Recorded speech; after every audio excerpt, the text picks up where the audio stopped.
Winnipeg Hockey Talk would like to welcome you to its live version of Random Thoughts on the Winnipeg Jets with host Harley Friesen and WinnipegHockeyTalk.com's owner and writer, Mitch Kasprick.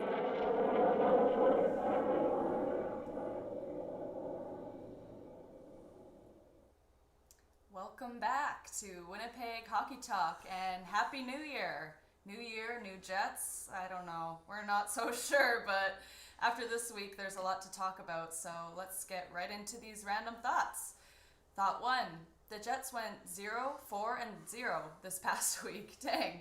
Extending their losing streak to 9 games. The 6-5 loss in Toronto seems to have officially broken them. They've hit rock bottom. Their record is now 15-21-4. I'm still smiling. Look at that. It's hard to believe. It's That's a tough one. I've never seen anything like it. It's like whatever can go wrong will go wrong. I didn't think Hellebuck was great against Ottawa, so that cost us a game. Scott Arniel not pulling Comrie in Toronto cost us a game. Yep. A couple little mistakes here there. It seems like every mistake is in our net, and we're struggling to score. We make every other team's goaltender look like the Vezina Trophy winner. It's All-star, yeah. it's hard to say. I mean, I'm still going to be optimistic. There's just way too much season left to think we're done. True. But they're going to have to play good hockey to get back in it, and we'll Yeah. get into this next part later. Based on Chevy's presser, he's in no great hurry. Well, here, I'm going to rephrase this. He ain't telling us squat. None of our business. The only person he answers to is Mark Chipman. And yes, does this franchise have a lack of transparency? Probably the worst in the league. They keep their info, keep their cards close to the vest, as they say. And they don't feel a need to answer to anybody, and they don't. If things start to change attendance-wise, if the natives get restless, maybe we'll have to address it. But today's, like I say, I'll talk about the press conference more later. But it's good news if you are a team that wants them to tank, try to get that first pick.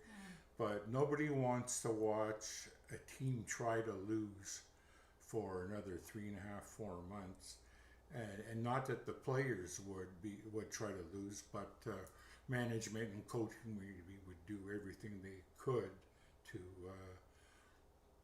make it harder on them. Let's just say that. Anyway, let's move on then to the next one. Thought 2. Can you imagine being the GM trying to explain to the owner how you missed the playoffs with arguably the best goalie in the league? I'd love to be a fly on the wall for that conversation. Yeah. I think I might have even said in my original article the best goalie in the planet, because Harley is, he was last year. There was nobody better. I keep on saying about these guys aren't getting any younger. Their window of opportunity it's smaller, and you waste another great year from Josh Morrissey and from Scheif and KC Vardy, Helly himself. I know I've mentioned this a few times, but it's relevant because it's, like I say, it's another burnt year. So those guys, that core, they're too good to tank. They would strap the team on their back and try to get us into the playoffs. It's just a matter how much help they get from the GM and the owner. And when I say the owner, there's still that gray area of how much Mark Chipman's involved, and based on the tone of the press conference, and I hate to keep on saying we'll get to that at the time, but it'll make more sense what I'm saying now when we get there. But I just find it hard to believe that a guy that's been here 16 years as our general manager, and he's done a pretty good job. He's done a lot of things I don't like. he's done a lot of things I hate.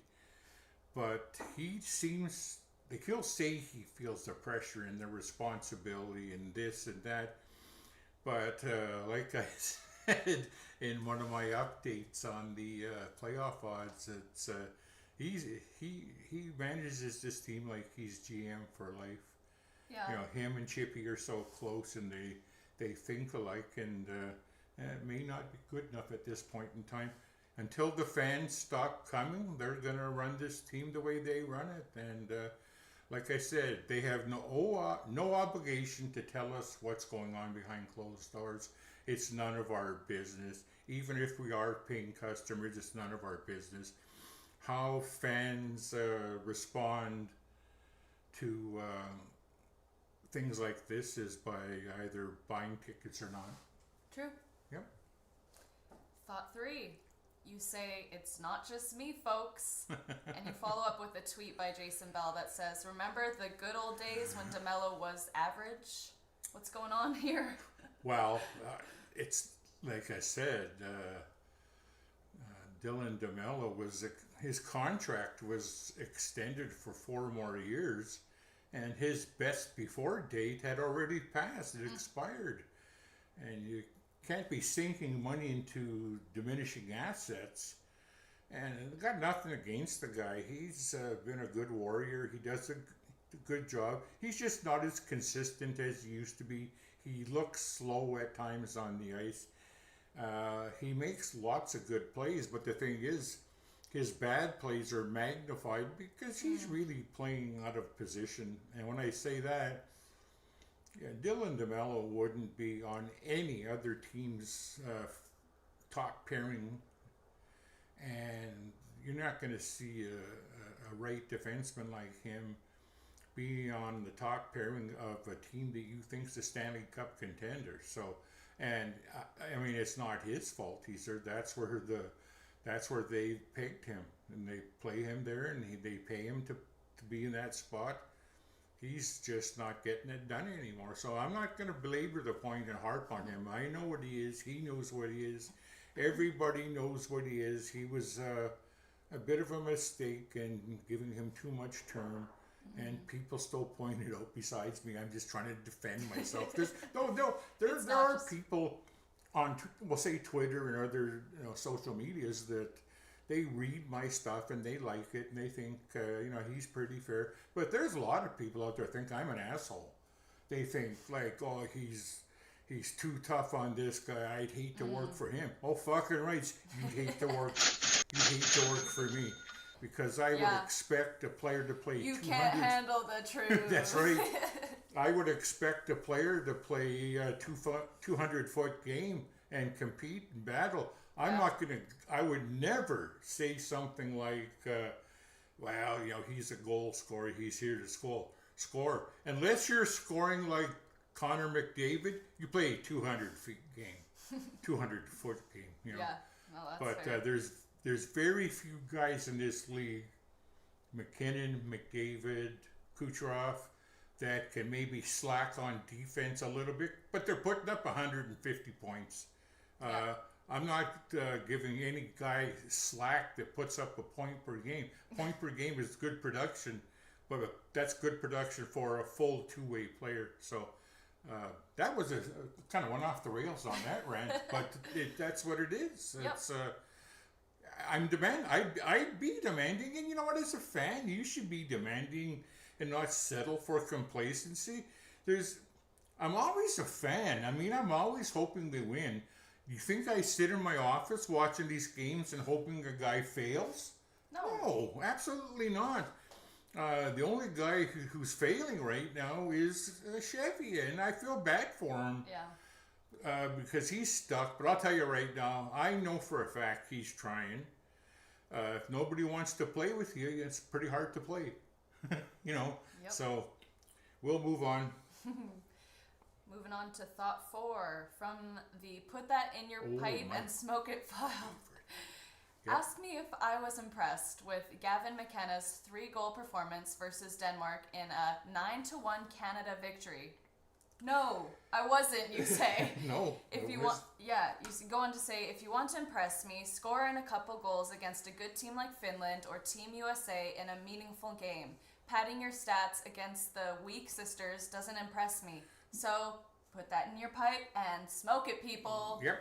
No criticism against McKenna. He's going to be a good player. Yeah. Okay.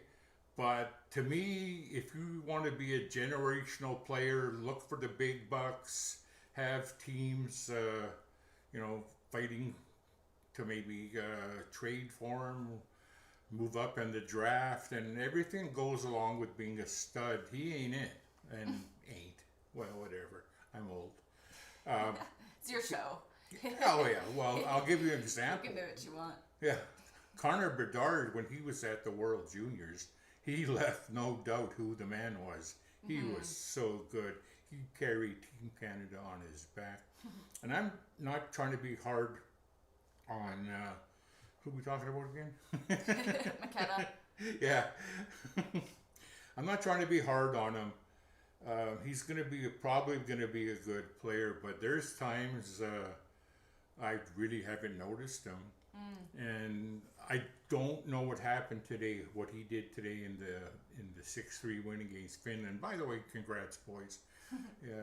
It's tough when you lose a chance to go to the gold medal game, and you got to play the bronze the next day. But you know what? You win a bronze. I've been there. Yep. Yeah, you win a bronze, Yep. and you be proud to bring that bronze medal home. For sure. Because it's better than having nothing on the mantle. I take a bronze any day at any level. For sure. And so I give our guys credit for battling and winning the bronze medal game. That's a tough game to play in after you had heartbreak the day before. So kudos to the boys. I don't know what Gavin McKenna did in the game, if he got any goals or assists. They scored 3, who knows, but really, he was not one of the guiding lights on this team or carried them on their back. They had lots of offense. The problem is defensively they're terrible, and the goaltending wasn't great. And I hate to say it, I hate when I'm right. I didn't like the goaltending going into the tournament. Oh, man. And as right in front of my eyes, I could see it happening, and I went, "Ah, damn it! You know, Hunter, you got to do a better job with the goaltending." Dale Hunter is a smart guy. He's been running the London Knights forever, and very successful junior A owner, general manager, coach, you name it, he's done it. But he crapped the bed on this one. We'll take the bronze. Nothing to be ashamed of in today's world of junior hockey, because it's a worldwide game, and these countries all can play. They're good. They got good players, and a lot of those Czech guys play in Canada. They play in the junior leagues here, so it's not a big scary thing to come over here and get pushed around by the Canadians like used to happen in the old days. They know all these guys, and you know what? A lot of people don't like it. I just think it makes the game better overall. So no complaints. Take the bronze. Be happy with it. Get back to the drawing board and go for the gold next year. Yep, exactly that. Yep. Thought 5. Team USA announced their Olympic roster. It's no surprise that Winnipeg Jets forward Kyle Connor and goalie Connor Hellebuck made the team. Oh! Newsflash, we don't. Well, he don't. I wrote that so funny. just because I kind of felt I had to, but to be honest, there it is. If you don't know what that means, go ask your mommy. Next. Oh boy. By the way, it was a foregone conclusion. Congrats to both. If you don't win the gold, I hope you win the silver and Canada gets the gold. All right, with that, we're moving on to thought 6. Question for Scott Arneal. Why didn't you pull Comrie? Why didn't you pull Comrie? Why didn't you pull Comrie? And a few more times after that. Your season is circling the drain right in front of you, and you're going to hang your hat on a guy that can't stop a beach ball? Are you trying to get fired? Yeah. Are you Jeez. trying? Dude. Every... Sure First of seems all, like it. as I said in the morning after show, the short one, I doubt many coaches would have even started Comrie, even though it was a back-to-back. The night before we lost, but Harley wasn't overworked. He probably wanted to play. I'm not risking my job hanging my hat on Comrie bailing us out in Toronto. That game was there for the taking. I'll tell you right now, if Harley starts that game, we probably win it 5-6-2. Comrie was awful. His confidence is shattered. I'm going to be honest with you. I don't think we should see him the rest of the year. I would rather send him to the Moose and bring up Millich and if we're going to be a crappy team, we're going to lose. I'd rather lose with Millich learning at the NHL level. Yeah. Believe me, I wasn't the only one. There were everybody on X was just, what are you doing, dude? Get him out of there, like, you know. No. And then when he gave up that goal to Matthews, where he basically just took it like this and put it in front of the empty net, it almost looked like it was a birthday present. It's just waiting right there. Oh, that was tough. That was a triple gut punch. I was already planning my show for the next morning to be a little bit happy and complimentary. Boy, the boys played good. And you know what? The Shifley line played so good in that game. They could have had about 8. Wow. Yeah, it was sad. Down penalty by Pionk, a giveaway by Josh, and before you know it, boom. Yep. So it's tough. It was tough, and geez, Scott, I mean, you're not a rookie coach. That's brutal. That's a brutal call. I would have maybe pulled them on the 4-2 goal. When they made it 4-3 with 3 seconds left in the second, he doesn't come out for the third. Kelly comes out for the third, shuts it down, and we get the 2 points, and we probably play much better in Ottawa because they would have felt pretty good about themselves. Yep. But no, once again, coaching cost us. Let's just say this. You're trying to tell me we still couldn't even squeeze out 1 point out of that game? At least get it to overtime. We're terrible at game management, but whatever. I don't know if it's whatever. All right, thought 7. Hockey Canada released their final roster for the Olympic Games, and you have to eat your words, as Mark Scheifele did not make the team, even though he is better than Nick Suzuki. Yeah. Okay. Good player. You know, they're all good players, right? Yeah, Anthony Cirelli, Brandon Hagel, Braden Point, and maybe even Bo Horvat. Mm-hmm. All right.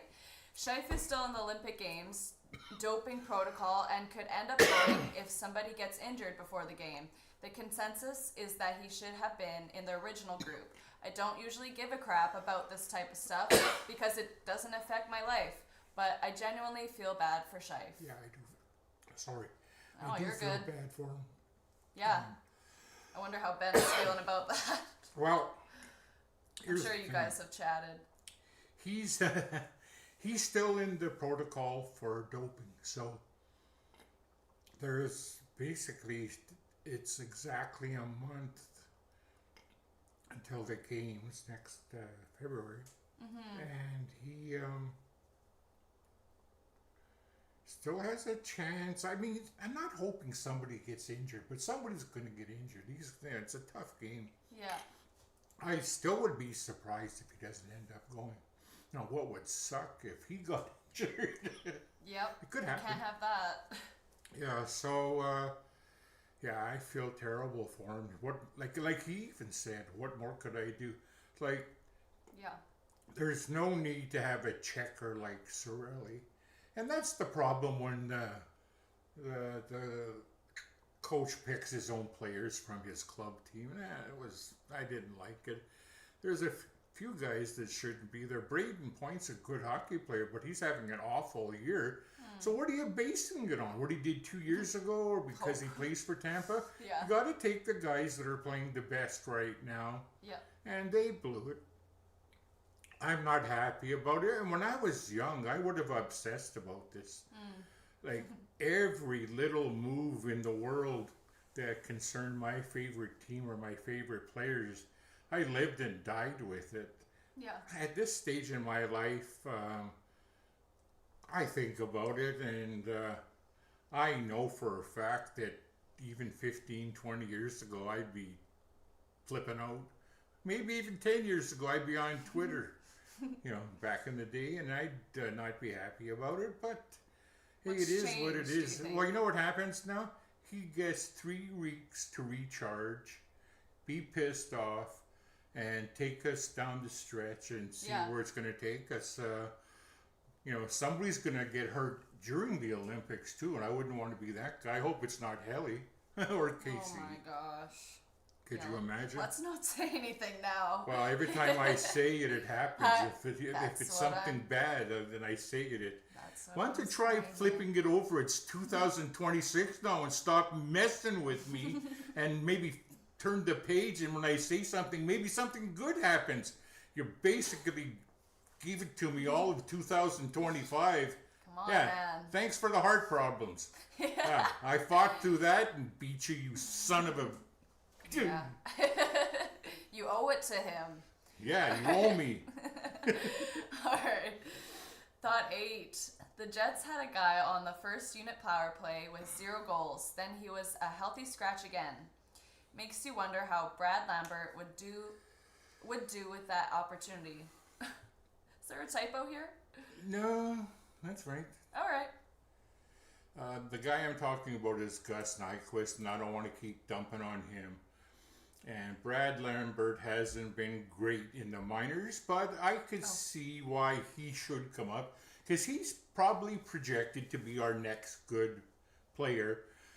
He kind of took a step backwards last year, but still, we're looking at him as going to be a top 6 right winger. So let's, and I just was sitting there going, I wonder in that exact same situation, if you gave Lambert 35 games, give him a second unit power play, first unit power play for 5 or 6, 7, 8 games like Nyquist had, Gus still doesn't have a goal. He makes nice plays, he's a smart player, but he's 35. We're not building this franchise on him. If you're going to let a guy make mistakes and you're going to lose a hockey game because of a player playing crappy, at least let it be a young guy. I mean, that's real tough on the job training, and sometimes it backfires because if a guy comes to the show too soon and he doesn't produce, it weighs on them. But the way Lambert skates and that, I think, I dare say he'd have 10. And he's not even an NHL player yet, but he's got a good shot and he can skate. And when you're on the power play, you just gotta, you don't even have to be creative. You go with the system, the way those guys move the puck. Wow. But anyway, that was the point I was making, is that you can't sit there as a GM and say, wow, we like the veteran players. They don't cost us games. They're not going to make mistakes. Yeah, they're making mistakes. They're not scoring when they should be. Yeah. And that hurts the team worse than the mistakes. I mean, you got Scheifele, Connor, Velarde, Morrissey playing 26, 27 minutes a game. Those guys are going to have, even if we did somehow miraculously make the playoffs, they have nothing in the tank by the time we get there. So we need secondary scoring. We all know that. If you're not going to make a trade, start bringing some kids up. And I think if we get to that point again soon anyway, so I'll leave it till that. Thought 9. You're looking at our playoff odds. If you want to pull that up. Yeah. As of today, I guess, as of Monday morning, the Jets' chances of making the playoffs are sitting at 9.3%. That looks like a really nice slide. It's like a ski hill. He was just saying how he had to move us from one side to the other because they went so far down the scale. Yeah, it's isn't that awful looking? And I think the very first one I did, so that would be 3 weeks ago. It was way up there, but we were at least around 40%. That's Yeah. still decent. And since I started doing this, it's just been nothing. Downhill. Downhill. It's like downhill skiing, and that's a pretty tough grade. That's fast. Didn't well look at this is last week. That's pretty That's steep. last That's a week. pretty steep hill. Yeah, you lose 4 in a row on the road. That's what's going to happen. But yeah, not good. So I'm going to keep up with these on the weekly show, but I'm stopping doing the daily ones. And I said until they proved it, they deserve some coverage. Maybe get it back up to. If they get it back up to 30 with a decent amount of games left, I'll do it. It's fun. Gives me an extra every game to blab for 5 or 10 minutes and look at myself, idiot. All right. Thought 10. Things that make you go, Number 1. Fans keep screaming to call up the kids from the Manitoba Moose. As I said on my playoff odds update, why not just call up the 3 best players? True.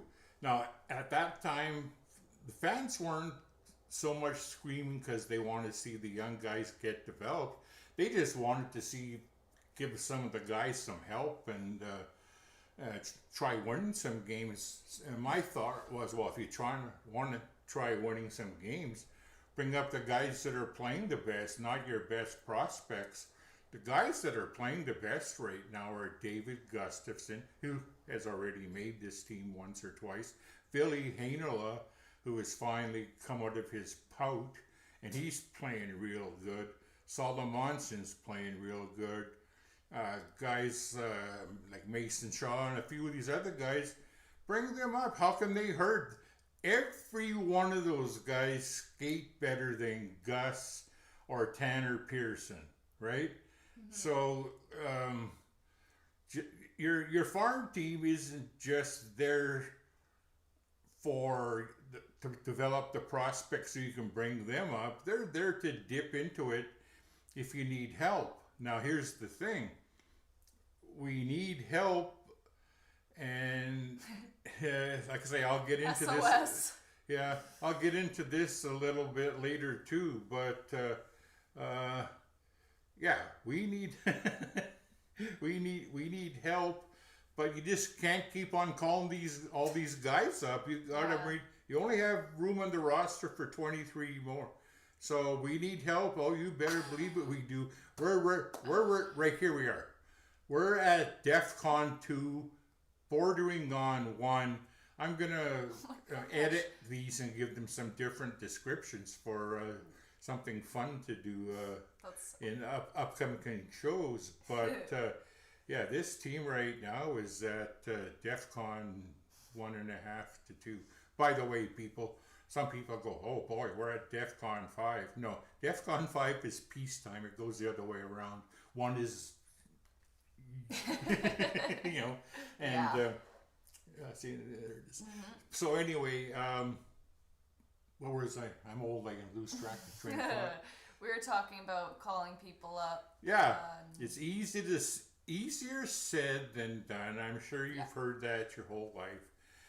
There's a lot that goes into just putting a guy on waivers for to release him or outright. Or you know what they could do? I mean, if they really want to get serious about it, put a couple guys on waivers. I mean, guys that you're not banking on for the future. Guys like Nice. Yes, it's an insult to them. Would they ever do it? Probably not. Send them to the Moose. Bring a couple guys up. Just let them go down there. Let them see a puck going in the net. Yeah. Give them some confidence and bring up a couple young guys. Yeah. That's the only way you can do it, or injuries. And I bring this up later on in the show too, is the Jets are historic for this. They don't make roster moves. Some of the best moves they made over the year were because of injuries. They were forced to bring the guy up, and the guy played well, and they ended up keeping him. But I mean, at some point in time, you've got to fish or cut bait. I mean, you can see right in front of you it's not working. Make a move. I mean, you can say, well, it's hard to trade. You can trade right within your own organization, but you're not willing to do it. So I don't know I know what the answer is. These guys are professionals and they don't. So I don't know what the hell. Yeah. All right. Well, should we look at special teams? Yes, let's look at special teams and the goal release. I did this so you don't have to read it out. Yeah, this is good. Yeah, there's, we'll just glance at them, people. There's nothing earth-shattering there. The power plays dropped.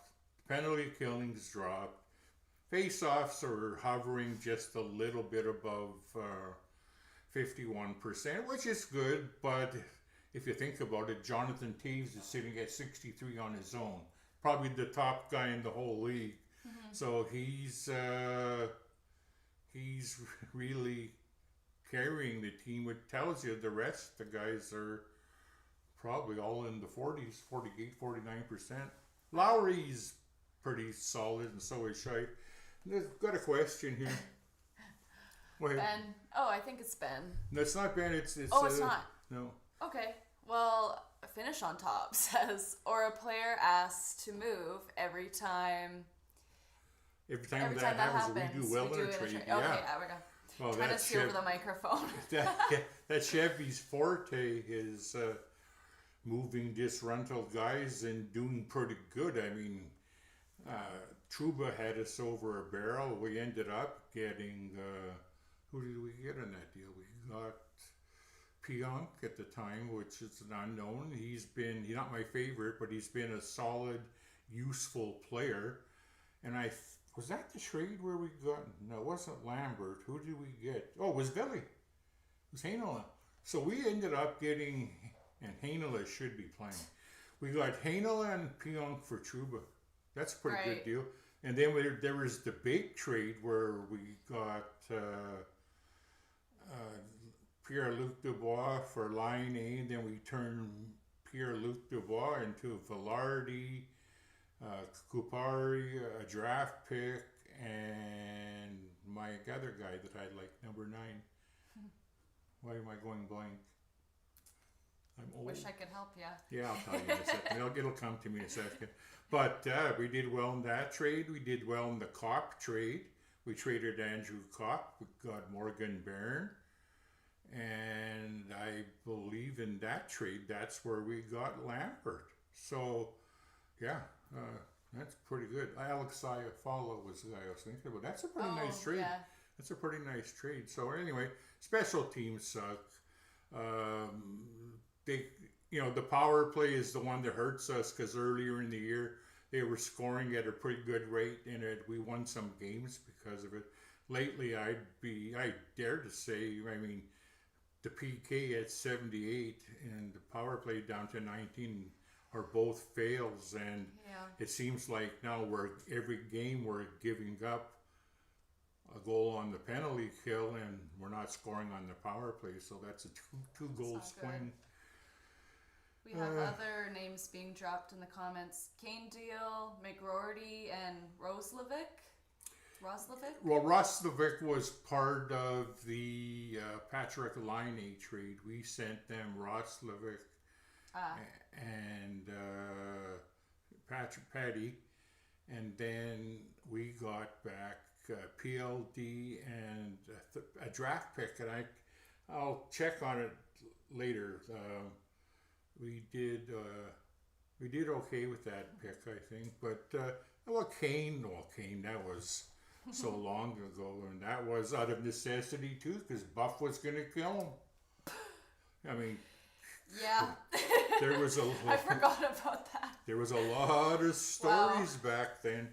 Yeah. The McGroarty deal, well, we did okay on that one too, but like I said on those other shows, we got back, whatever. We're talking about so many people. And yes, and like I had said, he's a year behind in development because he's a year younger, and he's really playing well for the Moose. So, yeah, whatever. Goaltending. Yeah. Well, I guess we should move on to. Well. Goaltending. I'll just point out that Yeah. Harley hasn't tacked on, well, 1 win since he's been back, but his save percentage is still over 9, and his goals against is a real respectable 2.5. where Nice. Eric's is 3.5 and 880. That's not good. That's not good at all. Yeah, let's not talk about that anymore. Yeah. All right, we have top 13. The good, the bad, and the ugly.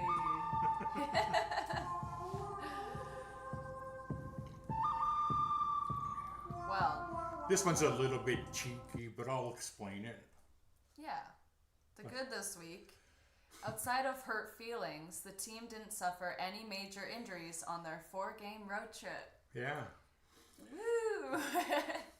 Not a lot of good to talk about. That there was lots of good, but I That's the didn't feel best like it pointing gets. it out. When you go 0-4, there's no, as Claude Noel, the first Jets coach, used to say, there's no joy in Jetsville.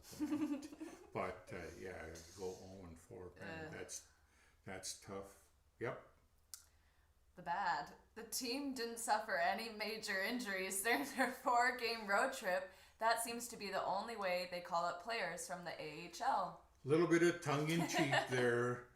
You never never hope somebody gets hurt so a guy gets in the lineup. But for a team that needs to juggle some guys around, we've been disgustingly healthy the last 2 years. Right. But it's true. Some of the best moves this team has done in the past has been out of necessity more than out of brain power. Yeah, you call a guy up and he plays well and he stays. Yeah. That seems to be that's even Chevy kind of mentioned. Oh, we've been healthy. Oh, come on, dude. If guy's playing like crap, you can say he's injured and put him on the 10-day and call somebody up. But, I mean, like I said, transparency, we don't have to know everything. Now, let's say they put Pearson, well, I'm picking on those guys because those are his 2 big signings this offseason. So, and Shan last year. So, let's say you take Shan, Pearson, and I'll say Gus even, Nyquist, and every couple of games, this guy, he's got a bit of an injury. He'll be 7 to 10 days. This guy's got an upper body injury, maybe 2 weeks. You don't have to tell us the truth. You can bullshit us there. We're okay with that. And then you bring up Solomonson or Billy, and a couple of those guys and inject some youthful exuberance because, man, sometimes we look like The Walking Dead. Except for Shifley's line. Boy, they're playing good. But yeah, there's lots of ways to call guys up. I can't believe at this stage of the season that Mr. Chipman is happy with this, and How could you be? maybe he's pulling the strings. There's always been that rumor, and we'll address that later. It's coming up. It is. First, let's talk about the ugly, though. The Jets were 9-3-0 once upon a time in October, but since then they have gone 6-18-4. 6-18-4. So that's that's 28 games, and you lost 22. Yeah, that hurts. That's hard to take, dude. I tell you. Yeah. I mean, you squeak out a point in a shootout or you lose in overtime, but think about it. 22 losses. How do these guys I don't know how they get up in the morning without just being a mess, and they just want to get out there and win so bad, and then then you got a coach that doesn't pull the goalie that needs to be yanked. No one's doing their job.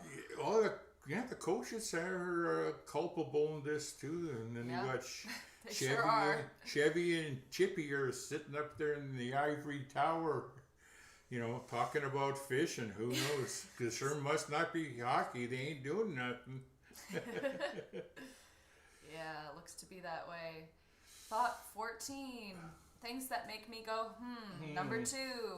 It's been about 22 months since that unnamed player from a Western Conference team called the Winnipeg Jets frauds.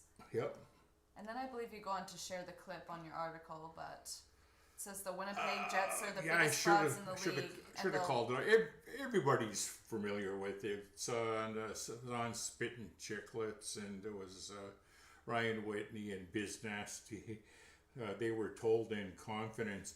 Now, they didn't say it was in the same division, and it kind of sounds like, I think it's from the Oilers. Somebody on the Oilers you have said speculations? and they said, because it was the way it was worded. They did. He asked, is there a chance they could meet in the playoffs? And he goes, oh yeah.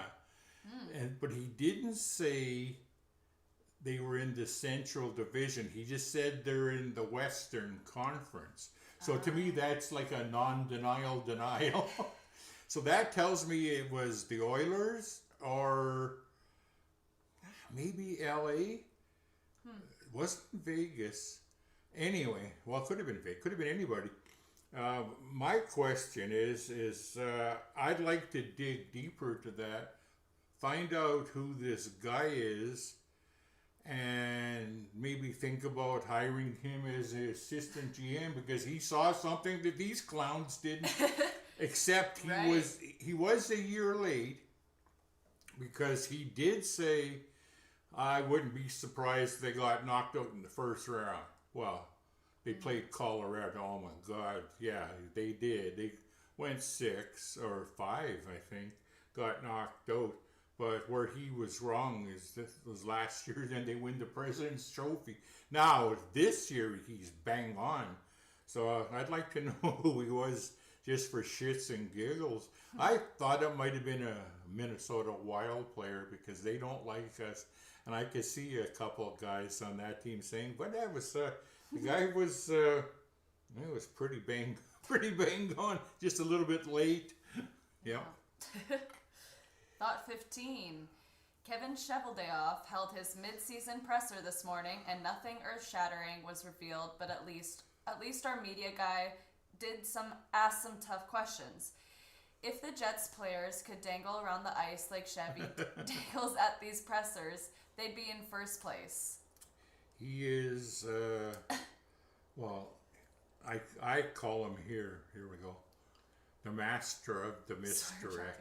And I wrote, I think the Winnipeg media and Winnipeg Jets fans would get way more answers and transparency at the mid-season session if they requested Elliot Friedman and Darren Dreger, the insiders, because they seem to know more about the Jets than the Chevy. Chevy's the master of the misdirect. Well, I mean, Chevy obviously knows more than those two, but he is not willing to share it. Where those guys, I don't know if you know how this works, or maybe even a lot of the fans don't know. These insiders, it's not because they're smarter than everybody, it's who you know, right? So where they get their information from is from player agents. It's all from player agents and the odd player and maybe the odd GM who throws them a nugget and lets them break the story so they don't have to. It's true. Sometimes the hockey management in, he says, swear jaw, Harley, you missed one. Oh, thanks for catching it. Yeah. I'm just too used to hearing it. Yeah. Now. But that's how it works. Like I say, they use each other, but the agents all have, and these insiders like Fridge, Dregs, all of them have relationships with these player agents, and the player agents will call them, or they'll call the player agent and what are you hearing? And they'll tell them off the record, well, I heard Chevy's been talking to Seattle. That's where the info comes from. Yep. People are talking. Yeah, so Gotta. in that case, that's where we get it. We'll never get it from Chevy himself. And then Mike McIntyre said Chevy held court with the media earlier today for 30 minutes. Lots of questions went unanswered, but no indication he's preparing to throw a life preserver to his drowning club. Well, if he had one, he would have done it, or he's working on it. A lot of times, if you start talking about a trade until it's done, the other GM will back off. So that's why they play everything so close to the vest. But it says here, status quo seems to be the plan, and then he's going to talk about it in his next column. And that's where I disagree with him. I took a lot of things from that press conference too, and basically, without him saying it, it was, yes, I mean, they're not idiots. They see what we see, and they probably see it times 10, and they probably see certain reasons why it's happening. They're privy to a lot more stuff inside the room than we are. But I don't think, well, like I said this earlier, they could care less what they we think they owe them as far as transparency. Until it starts, and I've said this before, and still it starts hurting Mark Chipman's bottom line and attendance is dropping, they'll keep on doing business the way they do it now. And I already know they're hoping right now that they have a good season. Maybe they trade off a few assets at the trade deadline, get some more draft picks, restock the shelves, get a top 5 player in the lottery, and then come back next year with a vengeance and be a solid playoff team. That's what they're hoping for. I'll be honest with you, I'm not even sure at this point right now if they, well, I shouldn't say that, if they care if they make the playoffs. It's money in the pockets for True North every time you play a home game, right? So I don't see that being something that Chippy would take lightly, and I also don't see, everybody has an appetite for winning, and I just don't see this Jets team as a tanking team. I really don't. So, I mean, if you were expecting anything out of this presser today, I feel sorry for you. I mean, if you don't, you should know better by right now that it's like the it's like the cone of silence over there. It's privacy, and they keep it to themselves. Yeah. Well, it's now time for our viewer questions. Oh, yeah, we have a couple today. Yeah. All right. Our first one is from Sparky. Do most NHL teams have a press president of hockey operations? Yeah. There we go. And are the Jets the only team with the owner as that? Well, when he said that, I laughed because there's a lot of people that they really do think that Mark Chipman is pulling the strings and that Chevy lets him play fantasy GM, and that's the only way that Chevy doesn't get fired. You want to do it? Let's do it, but just don't blame me when it backfires. Could be as simple as that. If I had to be honest, I would tell you this right now, that yes, Mark Chipman and Chevy and Arneal probably talk every day, as well as the scouts, the assistant GM, player personnel guys. They're constantly talking, and especially in a situation like this where they're not playing well. So, yeah, Chipman's involved, but he's not pulling the strings. I think he has full trust in Chevy. I think they've done some things and they've gambled. You know, they might, who knows who puts the foot down. I mean, the boss has got the final say. He cuts the checks, right? But I'm sure there's kind of like a handshake agreement. Well, let's try this, but you know, if it backfires, you got my back, Jack. And then he says, "Yeah, I got you. I got you, bro. Don't worry about it. Let's do it. See what happens. Maybe Gus Nyquist finds the fountain of youth at age 35 and pops in 40. Oops. Anyway, that's that." Yeah. From Ben, anything of substance from the Chevy presser, or same old, same old? Well, Ben, Well, Ben. Hopefully you listened to the last point. Yeah, you've been around long enough. I mean, we all go through it. We hope something's gonna happen. We sit there on July 1st. We hope, you know, we're gonna sign some free agents. We sit there on trade deadline day, hoping there's gonna be some big blockbuster trade, and we bring home some goodies. And we sit there at these pressers and we hope that, you know, maybe he's resigning, and Chipman says, "Yeah, we got to look, you know, take another direction with the organization." I'll tell you something, like right now, I don't know if there's a guy in any sport who has not won a championship that's lasted 16 years and going strong. Like I say, the Teflon Don, John Gotti, Kevin Cheveldayoff with his cashmere jacket walking down the streets in New York. I'm untouchable. Yeah. Just, of course, I jest. He's got a lot of trust in the owner. I guess so. Well, you know what? I would think about maybe, well, they did it when they brought in Bones, eh?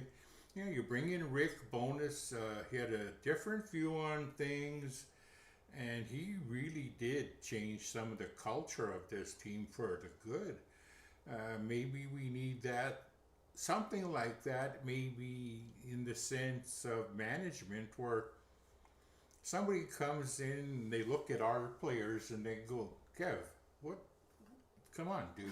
This guy, What are you thinking? this guy's got mold on him, for fuck's sake. Get him out of here."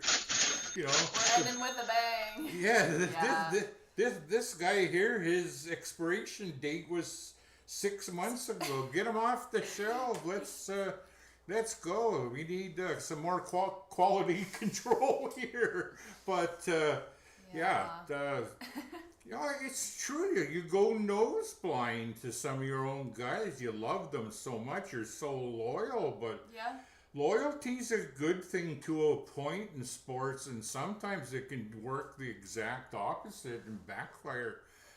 We've seen that many times. LA Kings, when they won the Stanley Cup, they felt so indebted to some of those veterans, and they gave these ridiculous long-term contracts, and then they took them years to dig out of it. Yeah. It's almost like you got to be more like the NFL. The NFL football they're cutthroat. I mean, yesterday the season ended. Last night when that game ended, the season officially ended around 10 o'clock, and within less than 12 hours, 3 coaches punted. They don't mess around down there. It's big money. It's big business. And the NHL is big money. This, yeah. Yeah, it is. And you can't be playing favorites. And like I say, I love the kumbaya to a point, but let's run it like you're trying to win and not trying to make friends. So, Yep. as usual, I look at things so much from the old school way of thinking, but yeah, I guess if I want to change things, I gotta own my own team. That's why I started this YouTube channel because you can't bully me around. She tries, my wife tries, but I usually win. Yep. Yep. Yeah, this was fun today. It was. This was a good episode. We had lots. You're gonna be with us during the highs, during the lows. We'll see what this season turns into. We'll always have a lot to talk about around here. Hey. The thing that's funny is this YouTube channel was supposed to be ready last year, and in a way, I'm glad it wasn't. It would have been so boring, man. This team did not lose. We would have been sitting here with pom poms and because they were so dope. They were playing so well. Yeah. We would have been 6 months of cheerleading, and then when the playoffs come, we'd be just, second round against Dallas and St. Louis when they pulled Harley 3 games in St. Louis. Wow, that would have been fun. I would have been a real treat. But no, this is good. It's different every year. You know what? It's hockey. We love talking hockey, and you know what? We got a new channel. It's gonna take some time to catch on, and it was like when I started the website. It was in 2011. It took a while to get some traction, but then it did. You get a loyal following, and it's fun because there's a lot of guys in this city do the same thing. There's a lot of guys that write, but everybody has a little bit of a different view of things, and some people like certain opinions. Some guys might just like to hate you, but I love doing this, and I love playing devil's advocate and taking a look at both sides. I like to try to be fair, and like I said, folks, take most of the shit I say with a grain of salt, because, first off, I'm a hockey guy. I love this team. I love the World Juniors, and I love the competition. I love, even like the local hockey in the city. I don't get a chance to get out like I used to, but if you've got nothing to do, so go watch some AAA midget or AAA bantam and take a look at the next Jonathan Taves, or go to the university, watch the Bisons play, the girls and the guys. The hockey's great. Hockey right now is better than it's ever been for the most part, except for some of the little snowflakey parts of it where here's an example. We'll get into it after the big women's game here, but for a league that doesn't allow hitting, they sure hit a lot. Hey, I think I did some hitting in ringette too, and that's not allowed. Yeah, I know. Oops. I just wish they'd adjust the rules to how they play now, so you don't get that controversy during the Olympics and the World Championships. They'll go all of a sudden out of nowhere, they'll call body check 2 minutes, cost you a game. So once again, I'm off on another tangent, but all you're looking for in sports is consistency. But like I said, overall, hockey at all the levels is good. I can tell you something. You want to watch some good hockey? You go watch the Bisons play. Yep. These are mature players. A lot of these guys have played in the Western League, and they're not playing, didn't make pro, but they're still good players, furthering their education. Same thing with the gals. And dare I say that some of the girls' hockey is more entertaining in a sense because the goaltending isn't as good. Oh. They're smaller. The gals are smaller. They don't cover as much net. I see. The girls don't shoot as hard, but there's a few girls that can zing it, and when they do, see a lot of mess. Yeah. So hockey's great. Go watch the Bisons. go see Manitoba Junior League. Go over to hockey's for everyone. There's lots of hockey going there, tournaments. Oh my gosh, yeah. I miss all that stuff I used to. When I was scouting, I lived in hockey rinks and cold places. It was fun. Yeah. Hockey's great. And Hockey is good. he'd come to watch my games too. Oh, yeah. Not hockey. He's a Ringette fan too, folks. I tried to get her to change to hockey, and she is stubborn. No way. And her sister, Dakota, would have been pretty good too. She had good size, fairly athletic, could move good. And I don't think she'd be afraid to stop a puck. No, whatever. she'd be good out there. Anyway, most of our viewers now are sitting there going, oh shut up. I'm yawning, I'm bored. Okay, guys, we need followers. We need subscribers. Let your friends know there's some people out here that are talking hockey, and sometimes they know what they're talking about. Sometimes they goof around, and sometimes they do stuff like this. That killed me. You know what? That goes to show you the level of professionalism that I just did to scribble that on there with some shitty old Sharpie. I printed it, made sure I got the right size font, and made it so it's reusable. Yep, I'm sure that'll make an appearance again. Anyway, you can wrap her up here. Yeah, that'll do it for this week's Winnipeg Hockey Talk episode. Thanks for listening. Like, subscribe, tune in next time, send in your questions, and we'll answer them in the next episode. I think that about does it. This was fun. Thanks for tuning in. Go Jets go. Get us a win. See you guys. Come on, man. We play tomorrow night. I think we're gonna get one. And I'm looking for that nice screen that shows. That says, this one right bye. here. Ending. See you guys.